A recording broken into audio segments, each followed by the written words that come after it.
So, All right, good evening, everyone. I'm Matthew Blackstock here at Lighthouse Global Studios, Dawsonville, Georgia.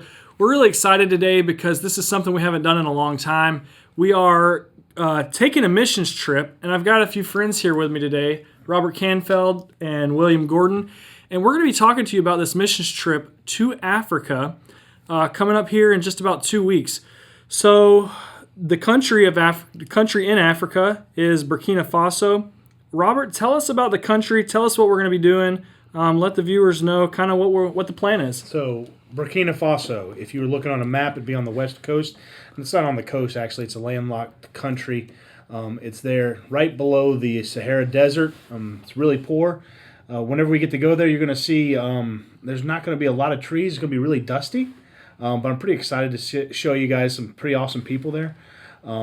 As you guys know, we support Keith Shoemaker over there, right. I believe, right? And he's done an incredible work. Keith and Miss Rebecca, I think they've been there for almost close to 15 years now there in Burkina. And so, Didn't they used to be is it Ivory Coast? Is that true? Yeah, they were in Ivory Coast. Okay. They started off there, and that's where, they learned French, if I'm not mistaken, in Paris. Then they went to Ivory Coast, and there was a civil war that happened, and then they moved up to Burkina. That's cool. And so, yeah, God's used them greatly, and so we're excited. Yeah, speaking of them, before you move on, we'll touch on this a little bit later, but Brother Shoemaker's actually been in our studio here. He's recorded in French. How many has he recorded? 43 half-hour programs. So he's recorded 43 programs right here in the studio, and we'll touch on that a little bit later. But our folks know Keith Shoemaker. We love them. When it comes to missionaries who have put their time in on the field, to me, they're like royalty. The Shoemakers are really examples of what everybody who's in ministry, in my opinion, would strive to be in terms of faithfulness, and so we love them. But tell us a little bit more. I wanted to make sure I hit back on that. He's a sacrificial guy. I think he stopped counting how many times he's had malaria, 40 some times. He's had it over 40 times, and so he's still faithful. Yeah. And so I wanted to put that in there before you guys. Sure. Yeah. So his sacrifice is nothing small. So no doubt. We don't want to make much of him. So tell us, it's landlocked. You mentioned that. What is in terms of, when you think of Burkina Faso, a lot of people are going to ask me, what kind of, they have good food? Do they have good sites? What are you going to be, do they have pyramids? Tell us a little bit about what we're going to see in Burkina Faso. Well, you're going to see a country that is, I always want to say positive things about the country, right? And so you'll see wonderful people. They are extremely hardworking, extremely dedicated. They're very simple. And so you're going to see a lot of farms where we're going to go. That's very high in agriculture. But when you talk about resources, there's not a lot of resources there, if that makes sense. I know right around the border of the country, there's a lot of gold mines. And so that's there's, cool. Yeah. So, but that wasn't there. I don't know. I guess they've always been there, but. I should clarify. Have you been there before? Yes, I've been there several times. Several times. Yeah. Okay, so you've been there. You've seen what's going on in the ministry, and tell us a little bit about the ministry. Well, I guess tell us more about exactly where we're going, what city. But then, if you could tell us a little bit about the ministry that we're going to visit there. Okay. Yeah. Well, we're going to Bobo, the city of Bobo. There, it's in the southern part of the country. There, it's about 5 to 6 hours south of Ouagadougou, which is the capital city. That's where Keith and Rebecca are living, and a couple other missionary friends that I know. I think, and that's where we're flying in, right? Yes, that's where we're flying into, and then we'll be flying down to Bobo. Bobo is a city about 1 million people. I believe the missionary that we're going to visit there and we'll be working with a lot, and we'll talk about him, is Jason Rischel. Okay. Jason and Charity Rischel. They're like some of my heroes in the faith, if that makes sense, and so I love those guys. They were actually the first independent fundamental Baptist missionary there in the city of over 1 million people, and they arrived in 2019. Wow. And so, yeah, it's a predominantly Muslim city. Okay. Over 80% there is Muslim. We went to one of they have a mosque that was made back in the 1800s, and we stood up on top, and all you could see just from all around that mosque was mosque You couldn't see like a church. When I think about the South, I think like a Baptist church on every corner. That's not like that in Bobo. And so Jason arrived there in like 2019, and what the Lord has done with him in his first term has just been incredible. He's started 2 churches right there in that city, and I believe right now he's got like 15 young men that are in his Bible Institute that have surrendered to preach and take the gospel out full time. So that's awesome. God's been using them greatly. So you talked about the cities. We know the main city where we're flying into. We know Bobo where we're headed after that. Tell us a little bit about the landscape. Are there lots of big cities, or is it pretty rural, or what are we looking at in terms of the surrounding areas of where we're going to be? So Burkina Faso is like predominantly rural area. I mean, that's where a lot of people live. I think some reports say about close to 70% of the population live in some type of rural village or some rural place. Trying to think. The cities that there, I believe Ouagadougou is close to 3 million. Bobo is 1 million. And after that, I think the third largest city might be just like 200,000 or 100,000. And so there's a lot of different little small villages out there. And so it's an underdeveloped country. And so the sky's the limit. Does that make sense? It's like the Wild West over there. We can ministry-wise, we can basically do whatever we want. And that's so awesome. It's exciting what Keith has done, yeah. And missionaries like Dallas and Ashley Brown, and I believe there's another missionary couple there called the Knickerbockers there, and Jason Rischel, and I believe he has another missionary family. I know he has another missionary called Nate and Emily Wilkerson there, and so God's just been working throughout all those ministries, and you see tons of churches started, a lot of men called, and to the ministry and working, and not only there in the cities, but Keith has a man named Salif. Up there in Ouagadougou, just outside of there, and he's been working in the villages, and I think he had like close to 5 or 7 churches that he started there. That was a crazy story, and I think if we ever get to Keith on here or something like that, we could have him tell the story, which is it's incredible. So now, I know people are going to ask this, it being the city we're going to, primarily a Muslim city, have the Rischels, have they had any kind of pushback in terms of them starting churches, building churches in that area that you know of? I know he said there's a couple times that he was looking to rent a building, and when they found out it was a church, they wouldn't rent it to him. That's about some of the big. That's the big pushback. I mean, persecution-wise, I mean, him personally, I haven't heard of anything. I got you. Okay, well, good. William, why don't you tell us a little bit about the team that's going, why we're taking this particular team, what we're trying to accomplish while we're there. All right. So there's 6 of us going. It's the 3 of us, and then Brother Josh is going. And then Brother Jeff and his son Ryan are going as well. And it's going to be exciting. We're going to build. Can we talk about what we're going to do? Absolutely. So I'm really excited. I'm pumped. We're going to be building a studio there in Jason Rissel's house. And so back to you were talking about the villages, Robert. What languages do these villages speak? So, like in this part of Burkina Faso, the major dialect would be like Jula there in Bobo. And they also speak Bobo, I believe. I don't know if it's interchangeable, Jula and Bobo. To the north, they speak, I believe it's Moray. I might get this mixed up, but I'm pretty sure that's what they speak up there in Ouagadougou. And so some people in these tribals, they speak different languages. And so the missionaries there, they all speak French. And so a lot of the population, they're uneducated, so they don't have like school systems like we do, at least in the rural parts. Okay. And so they don't know French. Whenever I was there back in 2017, like to preach a message, you had to go through 2 different translators. So you preached in English, then it went to French, and then it went to another tribal language. And so a 10-minute message would last like 30 minutes. Does that make sense? And correct me if I'm wrong, but many of these tribal languages, they don't have a written language, correct? They do have some written languages, but the thing is literacy. And so for every written language, you have to have somebody that's going to teach you how to read. And so that's not, I mean, when you're subsistence farmers and you're worried about getting meals every day, I mean, who cares about reading? You know what I mean? That's interesting. Right. Now, I know that when I was doing a little bit of research on the country, and they say that the most widely spoken language is French. So I'm curious, there has to be some portion, or I guess some majority that knows French in some way. Yeah. So I'm curious how that works. And I know, obviously, Brother Shoemaker, when he came, he recorded in French. He did, yes. So there's got to be a group of people that... People in the major cities know French. Okay. Right. And so the educated people know French. I don't know if I spoke correctly on that one. But yeah, a lot of the people in the major cities, they speak French.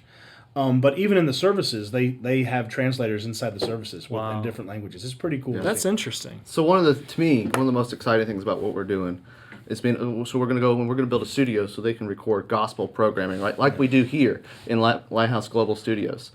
And to me, the really exciting thing, what keeps me up at night, like thinking how awesome this is like all these languages, these tribal languages, where they don't have a Bible, right? They don't have anything.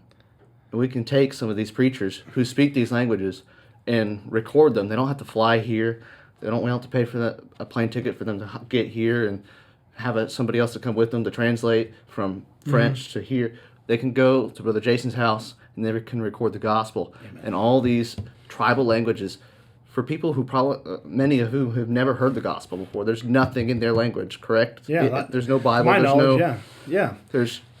So, like, when I think of it, like, how they're here, unless they have a preacher, right? Exactly. And how that preacher, like, except be sent. And so, like, where Jason Rishel works and does his main ministry there, it's in the main city. So it's in, like, where the majority of people are. And God is working greatly there in that city. I mean, he's already got 2 churches started. And then the surrounding villages that surround the outskirts is almost like the suburbs of that city.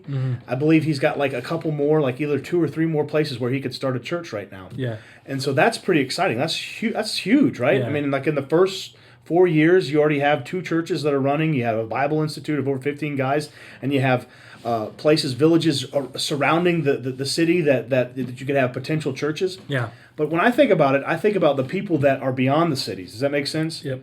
I mean, not everybody had the luxury like you guys did to grow up in the big city of Dawsonville, right? I mean, I grew up super big city. Exactly. I grew up in a little small village. They call it the village of Loudonville. It's like a small town, and like it literally. I mean, when it comes to school, I think I had like 90 kids that were in my graduating high school class, and that was like in a public school.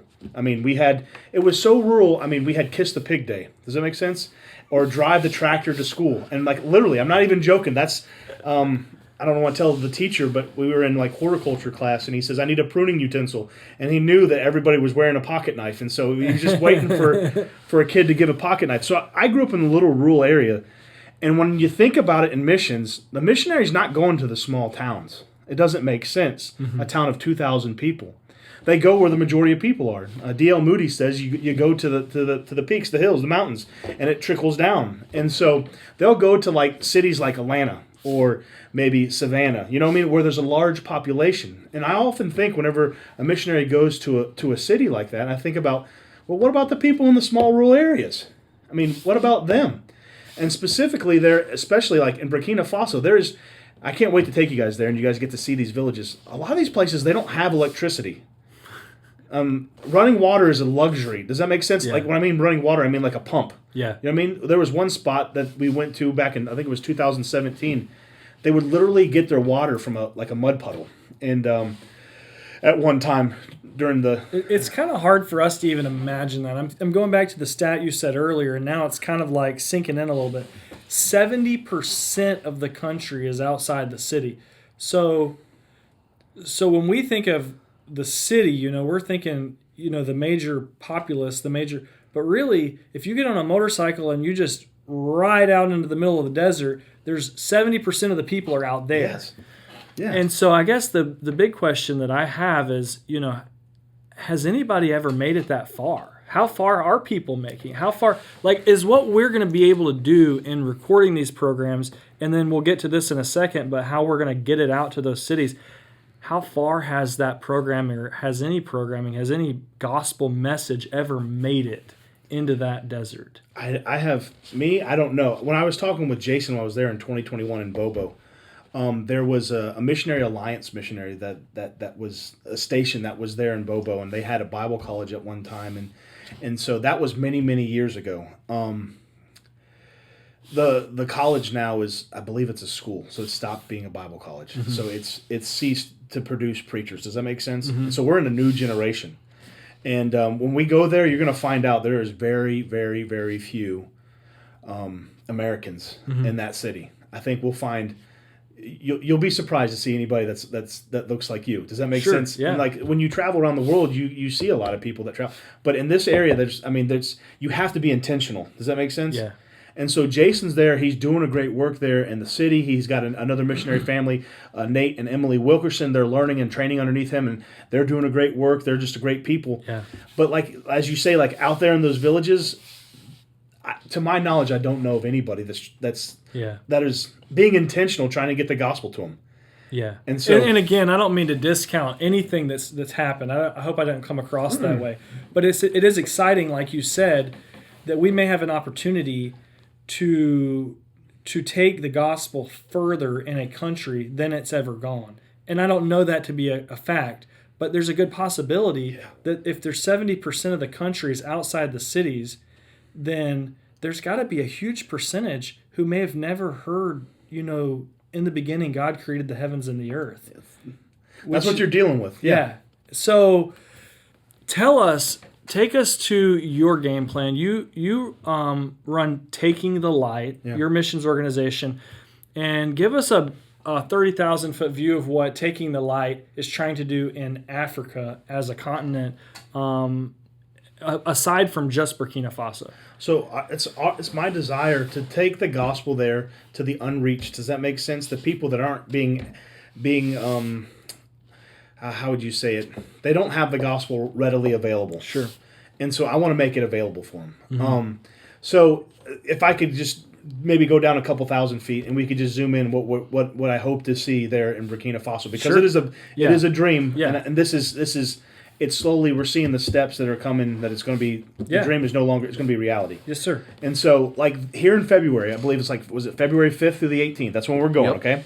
Our group's going. We're going to set up a recording studio. All right, we got people like Will Gordon IV, who is a genius and a whiz there, and Josh and Matthew. These guys have both done this stuff before. They are veterans at this. So we're going to set up a recording studio. Don't leave out Jeff, who is Jeff, graphic design expert. Well, I forgot Jeff and Ryan as well. So please forgive me. Jeff and Ryan are going to be there as well.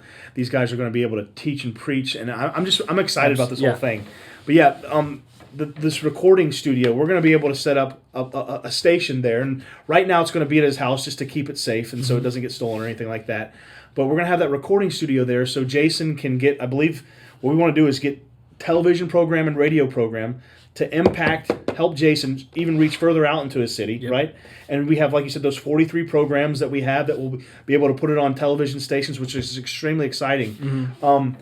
But this is not the only trip I'm going to be taking, Lord willing, this year. I'll be going back, and my hope is to take solar-powered MP3 players, and then we could take the message, the gospel message, and biblical preaching, and we'll put it on these solar-powered MP3 players, and then Jason Rischel, the missionary that we're co-partnering with, him and his preacher boys, for a lack of a better term, they'll be going out into the villages and they'll be giving the gospel on these solar-powered MP3 players to the chiefs.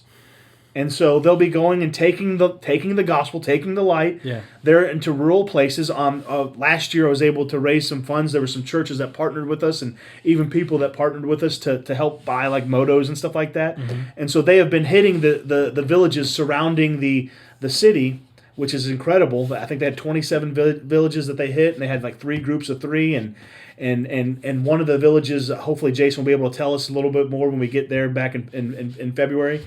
This is coming next month. But one of the villages had like 6 young men come up to him and said, "Hey, we want you to teach. We want you guys to come back and teach us the Bible." And one happened to be the chief's son, and so God's working in those places. But our desire is to go and engage those chiefs with the gospel, see if there's any interest. And record as much information as we possibly can. How many people are in this village? Yeah. Is there any interest for them hearing the gospel? And if there is, then mark these spots and then set up a circuit rider, which is how America became a Christian nation.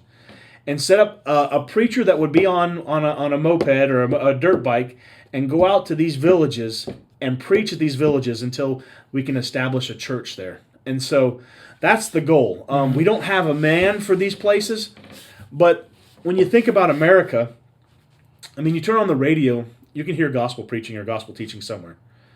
You turn on the TV, you got a whole bunch of gospel. We trip over the gospel in the Bible a lot here in America, and these guys don't have anything.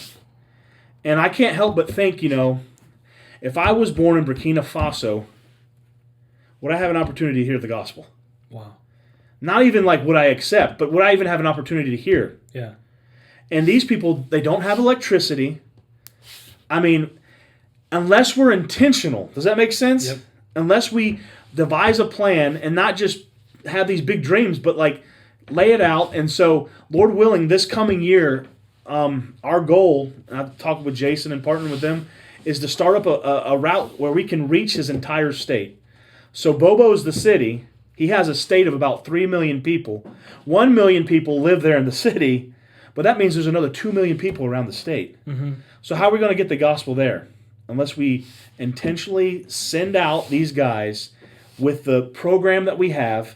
And it makes sense using media. Sure.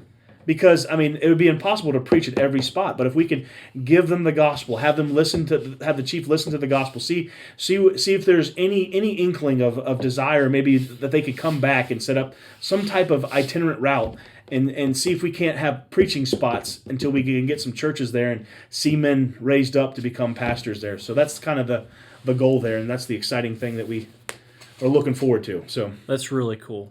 That's really awesome. Super exciting. You said a lot there. That's a lot to take in. But, our viewers know from Lighthouse Global Studios, historically, we've recorded programs. How many languages do we have now?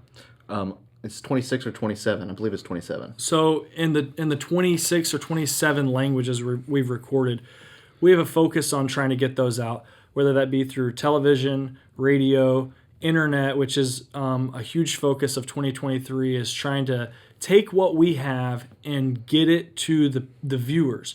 So we've really made an emphasis on internet this year, but we're very excited about using our talents in Burkina Faso, taking it to Africa, and partnering with Robert. This is a partnership really from Lighthouse Global Studios, partnering with the Canfields to say, let's tackle Africa. Let's take all the African languages we have. Let's get over there, start figuring out. Some people will have television. Some people will have access to radio.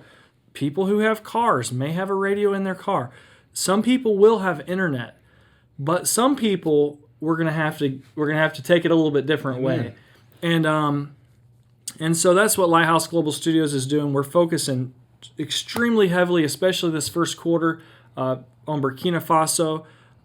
If you've got questions for us, please reach out. If you've got questions for Robert about taking the light, please leave us a comment. Share this video.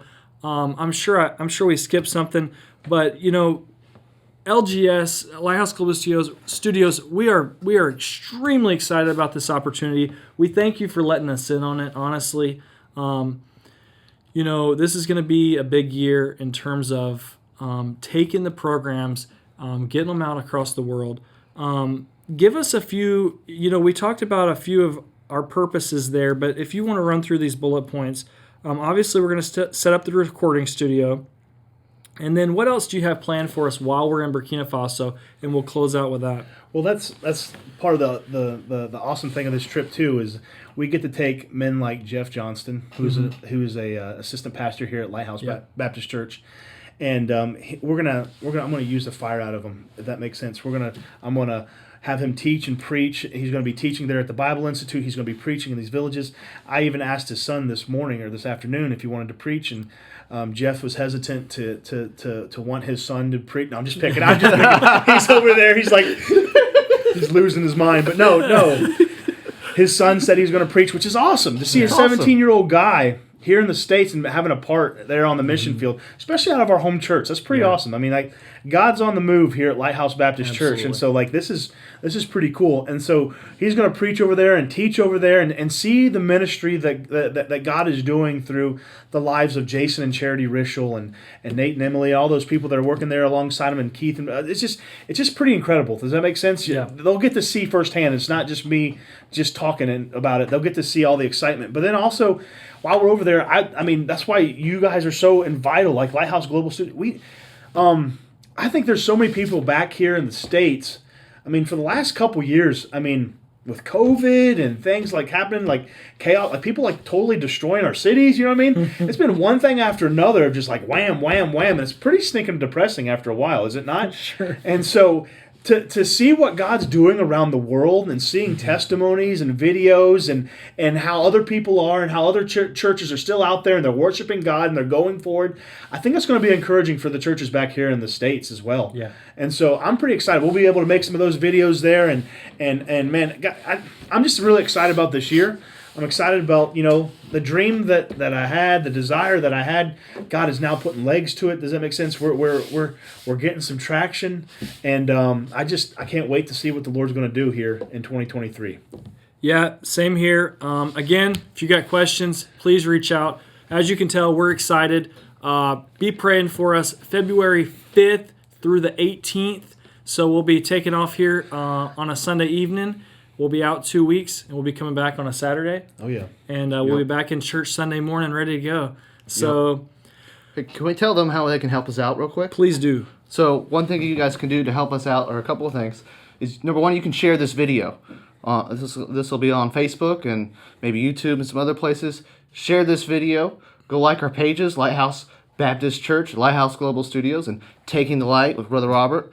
And obviously pray for us. I think that's probably the most important thing you could do is pray for us, I mean, for me, I know these guys have both been to Africa before, but I've never been to Africa. I've been to Colombia and I've been to Thailand, but I've never been to Africa before, so a little bit nervous.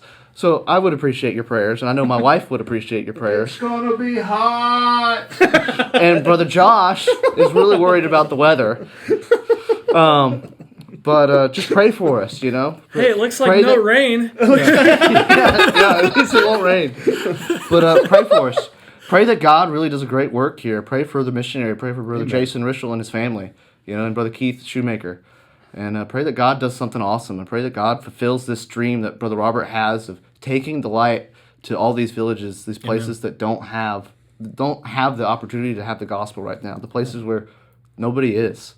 That's right. So pray for that. Now, just before I let you go, we're posting this as a video podcast type of a video. We're going to try to do more of these. We're going to try to, I mentioned it before, we're going to try to do another one before we leave. We're going to try to do one in the airport in Turkey. And then when we get landed in Ouagadougou, we're going to try to post another one. So we're going to try to keep you guys updated through these videos. We wish you would go ahead and subscribe to all the channels. We'll try to make sure we share it. But yeah, we're going to try to keep you updated. And please, please, please leave us a comment. Let us know you're praying for us.